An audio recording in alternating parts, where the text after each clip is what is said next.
While waiting for his wife Nuanakata to give birth, Lord Daigo recalls the day he made a deal with the 12 demons in the Hall of Hell, choosing to follow the path of evil in exchange for power.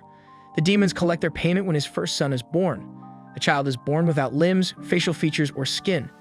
The baby is set adrift in the river and left to its fate. 16 years later, he is now a young man, traveling alone, wearing prosthesis made by Dr. Jukai. While hunting a sludge-like demon, he encounters Dororo, a young petty thief being beaten by 3 men who Dororo cheated out of their goods. The demon attacks and devours the guys, but the young man uses blades embedded in his prosthetic arms to defeat it. Following the demon's death, the man's missing skin reappears, and lightning splits a demon statue in the Hall of Hell. Meanwhile, Daigo's second son Takamaru returns home after hunting, but his mother still pines for her first son. Dororo accompanies the young man who seems to be unable to see, hear, or talk. However, he has excellent sword skills, superhuman strength, and the ability to detect friendly or unfriendly beings by the color of their souls. Dororo takes the young man to a village run by a beautiful woman named Bundai and offers to slay a local monster which rings a pilgrim bell. While there, they meet the blind monk known as Biwa Hoshi, who can also detect people's souls. They discover Bundai is actually a demon who has been eating travelers. After a long and intense fight, the young man slays the demon. The monster reappears, ringing its bell, and a villager explains it is the spirit of the first being the villagers killed. The young man reveals his name Hyakumaru to Dororo and the monk. As Bundai's statue in the Hall of Hell gets struck by lightning, Hyakumaru regains his central nervous system, thus regaining the ability to feel pain. Meanwhile, Daigo is told the Sakai clan appears to be preparing for war. Many years ago, Jukai-sensei, a doctor, found Lord Daigo's abandoned and deformed infant on a riverbank. He took the child home and made special prostheses for him so he could move about and appear normal. 6 years later, the doctor gave him the name Hyakumaru. After the kid killed a lizard demon and his right leg was magically returned to him, Jukai realized that although the boy attracted demons, his body parts had probably been stolen by demons. The doctor inserted swords into Hyakumaru's prosthetic arms before the young man left to travel the land alone. Dororo chats with a girl, while Hyakumaru stands outside, experiencing the feeling of rain for the first time. Suddenly, Hyakumaru detects a demon's sword and rushes off. He encounters a man wielding the sword and only manages to defeat him by trapping the sword in his prosthetic leg. Dororo goes to retrieve the leg but is pulled back to its owner when he touches the sword. The girl finds her brother Tanasuke and takes him home, but he is only interested in regaining the sword. Meanwhile, Hyakumaru disarms Dororo, but Tanasuke seizes the sword again and attacks Hyakumaru. This time, Hyakumaru kills him and breaks the sword, which returns his ears to him. The next morning, in the Sakai territory, Hyakumaru encounters Mio, but he collapses from his wounds. The travelers stay with Mio and a group of orphan children at an abandoned temple, while Mio works at night serving the Sakai troops as a prostitute. Meanwhile, Biwa Hoshi finds a better place for them, however, is inhabited by a demon. Despite his wounds still healing, Hyakumaru goes to fight it. Biwa Hoshi is concerned. Hyakumaru's white aura is starting to show hints of demon red. They encounter the antlion larvae-like demon, which bites off the lower half of Hyakumaru's real leg, leaving him screaming in agony. Biwa Hoshi heads back to Mio's camp with Hyakumaru. His leg is half gone, but his voice has returned. He slowly adjusts to using his hearing and his voice with the help of Mio. They become drawn to each other and the red in his soul fades. Although only partially recovered, Hyakumaru returns to kill the demon. He succeeds in killing the demon and his leg heals. However, when he and Dororo return to the temple, they find Mio mortally wounded and Daigo troops murdering the orphans because they believe Mio is a Sakai spy. Enraged by the attack on Mio, Hyakumaru goes berserk, slaughtering all the Daigo troops until Dororo intervenes, fearing Hyakumaru may become a demon himself. After burying the dead, Hyakumaru and Dororo continue their travel. A dark cloud containing a demon appears over a village, and the villagers hurriedly prepare a woman as a sacrificial bride to appease it. As Hyakumaru and Dororo see the bridal parade traveling up the mountain, a wild boy, Saru, tries to stop the sacrifice. After the boy tells them the story of the demon, Dororo and Hyakumaru agree to exterminate the demon. A dark cloud envelops them and the demon appears as a large centipede. However, Hyakumaru is unable to differentiate it from the cloud as they both show red to his vision, and it swallows the woman. Dororo and Saru devise a plan to create an explosion using the sulfurous gases emitted by the mountain, which sets the demon ablaze but has little effect. Dororo then jumps on Demon's head and calls to Hyakumaru, enabling him to locate and attack the centipede by sound, destroying it. The dark cloud dissipates and Hyakumaru, Dororo, and the woman, who is still alive from being swallowed whole, fall into a water. Saru is relieved to find his sister and agrees to move into the village with her. Hyakkimaru regains his sense of smell and for the first time addresses Dororo by name. Dororo falls ill with fever and Hyakkimaru takes him to a temple for treatment. Later, Dororo recovers, but the priestess reveals to Hyakkimaru Dororo is actually female, calling Dororo a young girl after removing her clothes to wash them.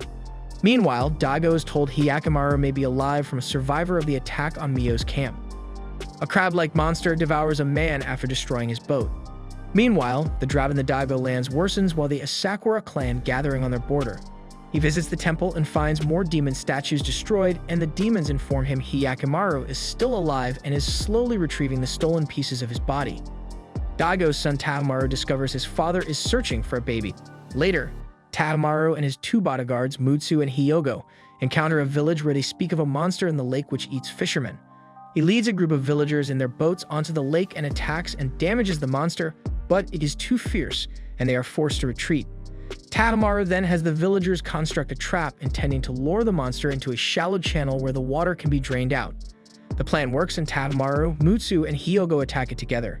However, the monster fights back and almost devours Hyogo, but at the last minute, Hyakkimaru arrives and slays it. Tahomaru is left wondering who the stranger is.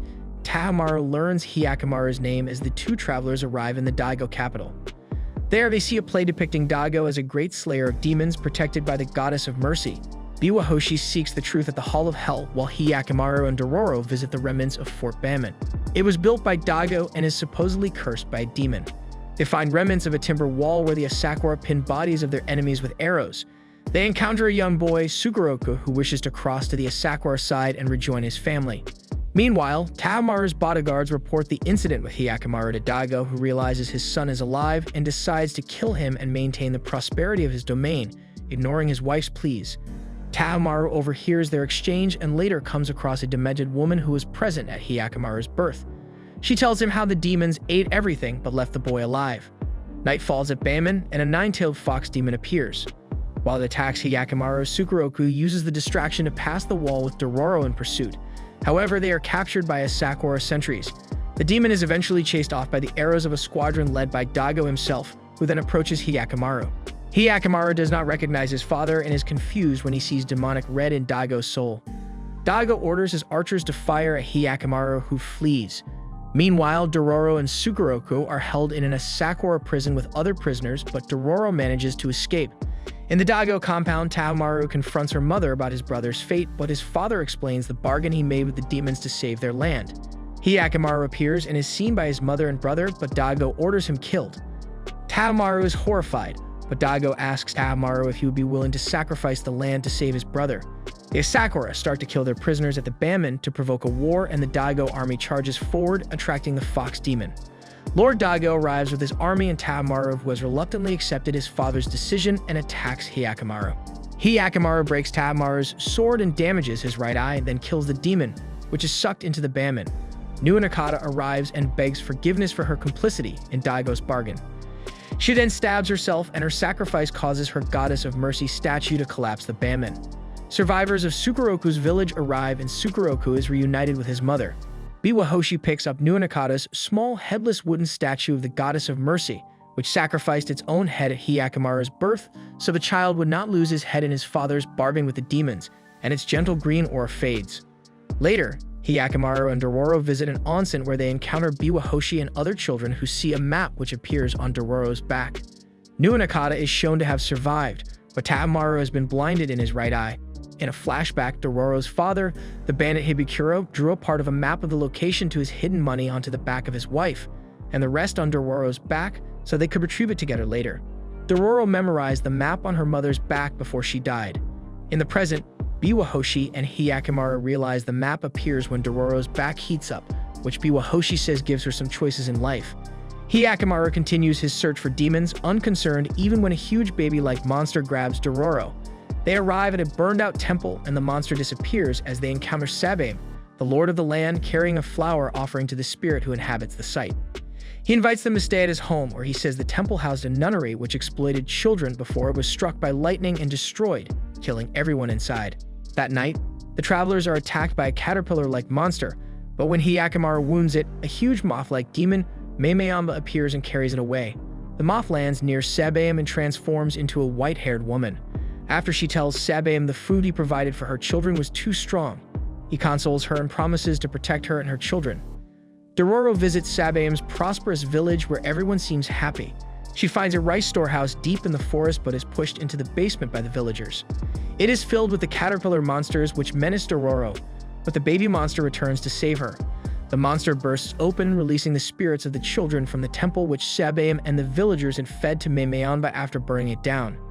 Outside the village, Sabaim tells Hyakkimaru how he accepted the Memiliki who fed on samurai and beasts to protect the village and then took her as his wife.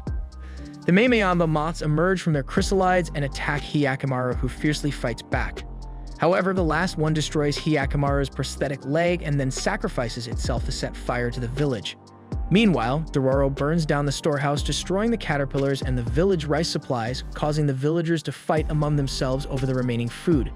Hyakkimaru finds and kills the original Memiliki, which returns his spinal column to him. He and Dororo walk back through Sabaim's burned-out village where many villagers lie dead, including Sabaim. Dororo wonders if they did the right thing, but Hyakkimaru states his only concern is killing demons. Dororo and Hyakkimaru walk separate ways, but bandit named Itachi, who betrayed Dororo's father, finds her. Itachi has half of the map from Dororo's mother back and demands to see Dororo's half. She denies knowledge of a map, but Itachi and his men take her with them, believing she has memorized it. They travel for days, following Dororo's mother half of the map which Itachi discovered after he dug up her body. They arrive at Cape Akatsu where the treasure is located, but can't reach it without a boat. After failing to find boats at a nearby village which they believe was destroyed by bandits, they meet Shiranui, a one-armed youth who offers to take them across. They board two boats pulled by huge sharks, Jiramaru and Saburamaru. Midway across, Shiranui reveals he fed his arm to the sharks. However, they developed a taste for human flesh, so he then killed the villagers to feed them. On his signal, the sharks capsize one of the boats and devour the men on board. Not wanting them to gorge themselves, he leaves Saburamaru to watch the second boat until they come back later to eat. Disheartened, Itachi recounts how he and his men were exploited by his lord. Dororo berates them for giving up and jumps in the water as bait to lure Saburamaru.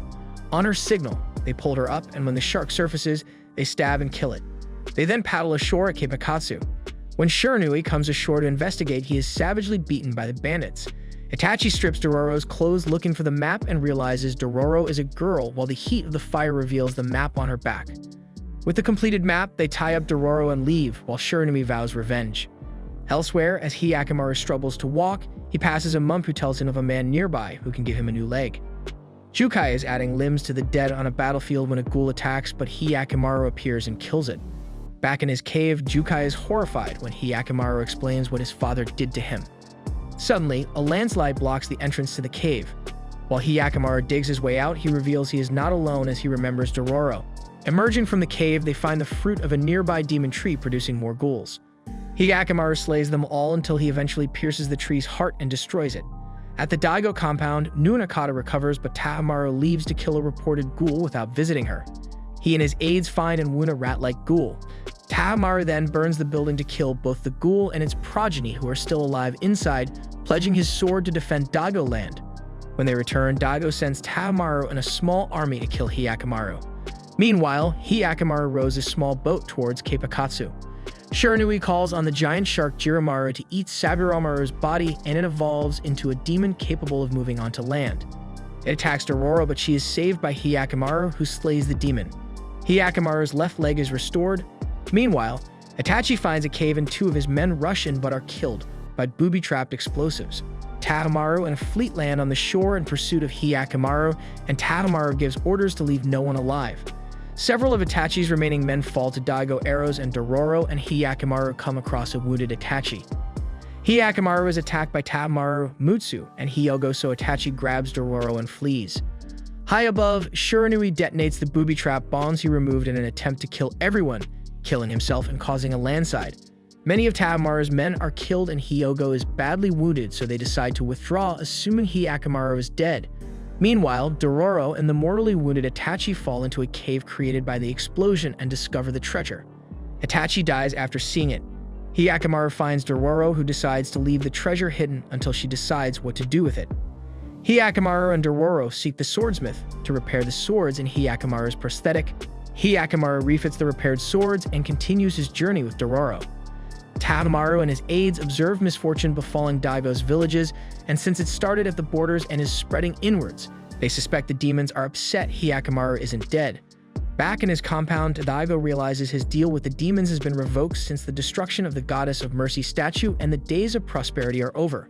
Meanwhile, Hyakkimaru and Dororo encounter Dice Spot Saburota, who is hunting a local demon that ate his mother. They lay in wait and a gigantic Nu appears. Hyakkimaru goes to fight it but is intercepted by Saburota, who now delights in seeing the demon devour terrified travelers. During the fight, Hyakkimaru and Dororo fall down a rocky embankment and Dororo's arm becomes trapped. Hyakkimaru is unable to free her despite breaking his left prosthetic arm, and subterranean water begins to rise. Suddenly, Biwa Hoshi appears and frees Dororo, though his sword is broken. Again, determined to regain his body, Hyakkimaru attacks and badly wounds the Nu. It eats Saburota in desperation, absorbing him into its body. Hyakkimaru finally slays it, however, no part of his body is returned to him even when he cuts the Nu to pieces, much to the horror of Dororo. Biwa Hoshi watches sadly as the brutality results in Hyakkimaru's aura gaining a red heart, thinking he has a heavy fate to bear. Hyakkimaru realizes he must confront Daigo to have his body fully restored. Hyakkimaru approaches Daigo territory and Dororo is saddened his single-minded desire to recover his body parts. They are recognized by a villager who notifies Daigo. Meanwhile, the situation worsens in Daigo territory. Villages which have become diseased are burned and their inhabitants killed. Able-bodied men are conscripted for the war against the threatening Asakura clan. Horses, including a nursing mother horse named Midoro, are requisitioned. Tamaru decides to take Mutsu and Hyogo to stop Hyakkimaru himself. They find Hyakkimaru and Dororo at a ravine littered with soldiers' bodies and attack him together. Hyakkimaru severs Mutsu's right arm and Hyogo's left arm, and again cuts Tamaru's right eye, as Dororo looks on in horror at Hyakkimaru's savagery. Suddenly, a group of men sent by Daigo to protect their prince intervene. The leader sends Midoro loaded with explosives towards Hyakkimaru, killing the horse and blowing Hyakkimaru into the ravine. Dororo is captured by the villagers and Tamaru is subdued by a dart when he refuses to leave. Later, spirits possess Midoro's body parts, turning it into a flaming horse. Tamaru's group return home with Dororo while Daigo prepares to repel an impending attack by the Asakura clan, planning to fight at Banman. Hyakkimaru is enraged because Dororo has been kidnapped, his rage drawing the demon horse to him. Tamaru visits Hyogo's sister Mutsu, who lost her right arm and is also weak from a disease she was hiding, but she refuses to see him as she won't risk infection. Meanwhile, Nuanakata frees Dororo in gratitude for providing companionship for son Hyakkimaru and leaves with him. Their boat is smashed in the strong current and they are rescued by Daigo refugees, including Biwa Hoshi. Nuanakata decides to stay to help care for the sick and wounded. Mutsu leaves the compound badly ill, prompting Tamaru and Hyogo to go after her. Elsewhere, Hyakkimaru is joined with the demonic horse Midoro and is cutting a bloody sway through Daigo's soldiers, seeking Dororo. Mutsu staggers to the demon temple and offers herself to the 12th and final demon to protect the land and its people. Tamaru and Hyogo arrive to see her offer rejected. However, when the trio later intercept Hyakkimaru, their wounds have been healed by the demon. Mutsu and Hyogo each bear one of Hyakkimaru's real arms and Tamaru as his two eyes. Daigo villagers near the border prepare for the impending war and Midoro's foal runs away. Hyakkimaru attacks Tamaru, Mutsu, and Hyogo to reclaim his eyes and arms. Meanwhile, Nuanakata and Dororo arrive at the battle but are held back by Biwa Hoshi. Midoro attacks Mutsu and Hyogo, but is distracted by the arrival of her foal and is wounded.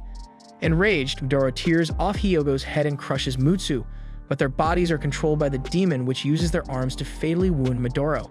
On their deaths, Hyakkimaru's arms return to him, and he grabs the two sword blades that were in his prosthesis with his bare hands to keep fighting Tamaru. Confused by emotions when he sees Nuanakata and Dororo approach, Hyakkimaru runs off with Tamaru in pursuit. The villagers Biwa Hoshi, Nuanakata, and Dororo debate the value of one life against the needs of many and conclude only what is gained by their own hands will last. At the border, Daigo leads his army forward, determined to defeat the Asakura and give meaning to his decisions. Hyakkimaru follows Tamaru to the Daigo castle and their fight resumes. During the struggle, they knock over a candle stand, setting the castle on fire. The smoke alerts Dororo and Nuanakata, who are drawn by concern for the young brothers. Tamaru and Hyakkimaru continue their fierce battle inside the burning Daigo castle, each believing it is their inherited domain. Meanwhile, Nuanakata leaves Biwa Hoshi and Dororo while she enters the castle through a hidden tunnel and meets Jukai. Above them, Hyakkimaru finally defeats Tamaru but does not kill him. The demon with Hyakkimaru's eyes tries to take control of Taamaru, but he removes the eyes, which return to Hyakkimaru. After Hyakkimaru slays the demon, he becomes whole for the first time, and Jukai gives him a newly carved Goddess of Mercy statue. Dororo and Hyakkimaru are reunited as the castle burns. Nuanakata tends to Taamaru as he dies in her arms and the castle collapses. Meanwhile, the last demon statue falls in the Hall of Hell and Daigo leads his army against the Asakura, losing many of his men. Later, Dororo proposes to retrieve the treasure to help the Daigo refugees while Hyakkimaru finds his father wounded but defiant in the Hall of Hell. However, when Hyakkimaru departs without killing him, leaving the Goddess of Mercy statue behind, Daigo realizes if he had not made the pact with the demons, Hyakkimaru had the ability to save his land. Hyakkimaru departs alone, leaving Dororo behind, knowing, however, that they will meet again in the future. In the final scene, some years later, Dororo, a young woman, runs to greet Hyakkimaru, who smiles as he turns to see her. The end. If you enjoyed this video, be sure to like and subscribe for more. See you next time.